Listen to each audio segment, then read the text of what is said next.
Le monde qui se réveille. A short time ago, the United States military began major combat operations in Iran. Our objective is to defend the American people by eliminating imminent threats from the Iranian regime, a vicious group of very hard, terrible people. La guerre nucléaire entre l'Iran et l'Irak. Les États-Unis entrent en conflit. Qui sera le vainqueur? On a pris la fuite. Nous sommes partis à 3 heures du matin, dit cette femme. Je n'ai aucune idée d'où nous allons. Ça fait tout un choc, dit cette femme, comme on en voit à la télévision, mais ça se passait dans ma maison. Les gardiens de la Révolution affirment avoir visé 500 cibles liées aux États-Unis et à Israël dans la région. Avant 1979, des relations secrètes mais réelles sous le Shah Mohammad Reza Pahlavi, l'Iran et Israël coopéraient en secret. L'Iran voyait Israël comme un partenaire stratégique face aux pays arabes hostiles. Il y avait des échanges économiques et secrétaires. À cette époque, il n'avait pas d'ennemis. Et il y avait encore une fois des gagnants, des partis avec des accords du côté du pétrole et du gaz qui circulaient partout, de prime abord, et il y avait des solutions idoines. En 1979, la rupture totale, la révolution islamique renverse le Shah et porte un pouvoir royaliste libéral Kiomi. Le nouveau régime considère Israël comme un État illégitime, fait de la défense des Palestines une priorité, adopter un discours très hostile envers Israël. C'est le vrai point de départ du conflit actuel.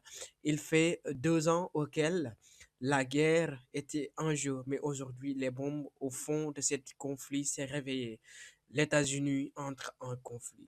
Les années 1990 vers 2000, la confiance nucléaire Israël accuse l'Iran de pouvoir développer l'arme nucléaire.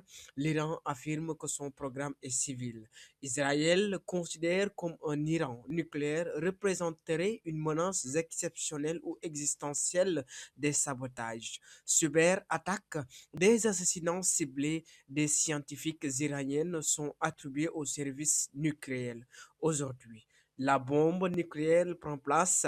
Les drones F-15 ou F-5 prend encore une fois un vol vers Israël ou vers Iran. Les États-Unis se positionnent derrière toute chose. Le discours de cet président Donald Trump réveille la conscience. Directly endanger the United States, our troops, our bases overseas, and our allies throughout the world.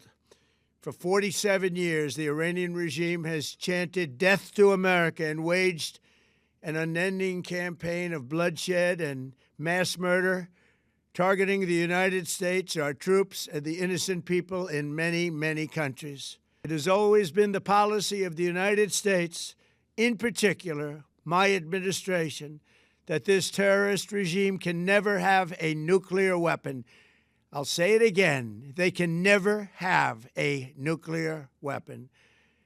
That is why in Operation Midnight Hammer last June, we obliterated the regime's nuclear program at Fordow, Natanz, and Isfahan. After that attack, we warned them never to resume their malicious pursuit of nuclear weapons, and we sought repeatedly to make a deal. We tried. They wanted to do it. They didn't want to do it. Again, they wanted to do it. Donald Trump réveille la conscience. La guerre indirecte. Il n'y a jamais eu de guerres officielles entre les deux pays, mais ils s'affrontent indirectement.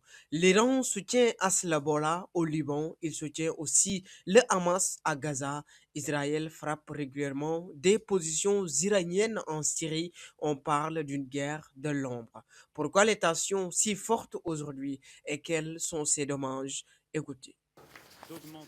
À cela s'ajoute la guerre en cours au Proche et Moyen-Orient qui porte et portera son lot d'instabilité et d'embrasement possible à nos frontières, avec un Iran aux capacités nucléaires et balistiques non encore détruites. Sur cela, je reviens.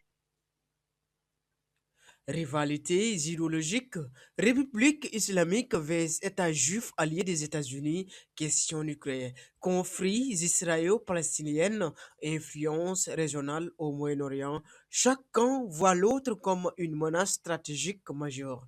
Si tu veux faire, encore une fois, n'oubliez pas, chers amis, si vous voulez découvrir davantage, avant 1979, il était allié, la révolution qui change tout, la guerre secrète, le nucléaire, la pole ultime vers une guerre indirecte ou directe, mais aujourd'hui, nous sommes dans un monde troublé avec des nucléaires.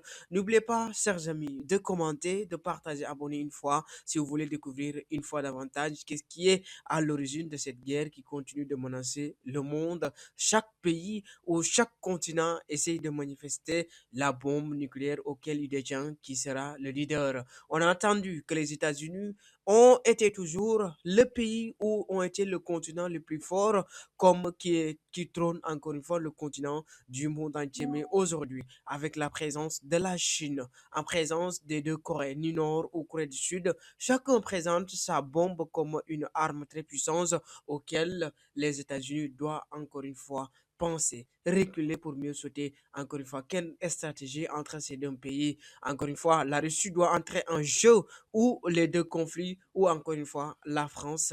Votre réponse est attendue dans dans la partie de la commentaire. Au revoir et bisous. Ciao, ciao.